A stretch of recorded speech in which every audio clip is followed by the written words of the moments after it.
Il y a une paracha très dure dans la Torah qui s'appelle Ben Sorer ou Moré. C'est quoi Ben Sorer ou Moré? Un couple ou un enfant qui fait énormément de problèmes, mais pas des problèmes classiques.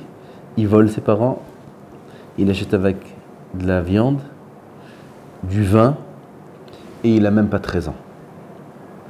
Zolel ve sauvé. Top.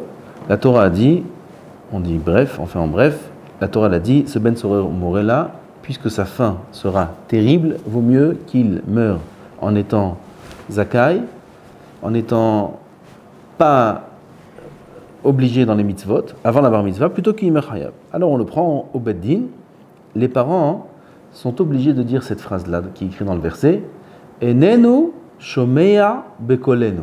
Cet enfant-là ne nous écoute pas. Enenu shomea bekolenu. Il ne nous écoute pas. Et les sages nous disent dans Masechet Sanhedrin, c'est quoi Enenu shomea bekolenu? Quand est-ce que cet enfant-là est passible et coupable? Seulement si kolenu kol avi ve'imo shavim. La voix de son père et de sa mère sont à égalité.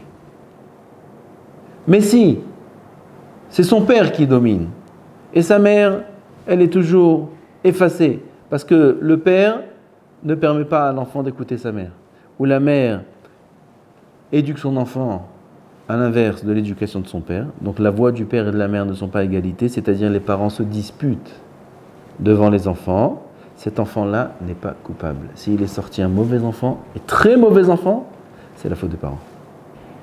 De là, il y a un grand yesod, une grande base ici, qu'il faut faire très, très, très attention dans le couple.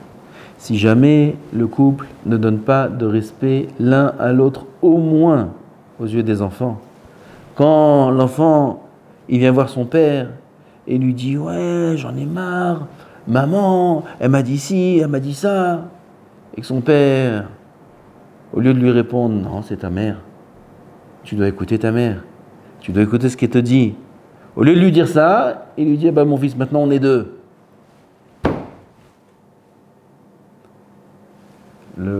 La voix de la mère et du père ne sont pas à égalité. Cet enfant-là n'a aucune chance de sortir droit. N'a aucune chance de sortir bien. Ni dans la religion, ni dans la vie. Il perd tous ses moyens d'être une bonne personne, d'être équilibré. Tous ses moyens, il les perd. Et il fera exactement la même chose dans sa maison. Combien est grande la responsabilité des parents de donner aux yeux des enfants du respect immense au benzoug, à la femme, au mari, aux yeux des enfants. Ce que maman a dit, c'est kadosh, kodesh kodashim. Même si elle a dit une erreur, même si elle fait une erreur dans son éducation, même si elle lève la main, même si elle est punie pour rien, même si elle crie, maman, c'est kodesh kodashim. Après, si elle a discuté sur son mode d'éducation, arba einaim, on dit en hébreu, dans la chambre, au restaurant, chez quelqu'un qui va les conseiller comment éduquer, comment s'éduquer eux-mêmes. Mais haz v'shalom, pas devant les enfants. Il faut faire tous les efforts possibles et imaginables pour que les enfants voient les parents unis.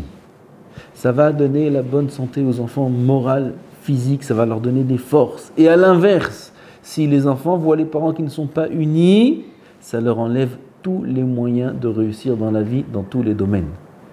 Enenu shomea bekolenu. Il n'écoute pas notre voix. Il faut que la voix du père et de la mère soit ensemble, soit à égalité. Baruch Adonai l'olam, amen, amen.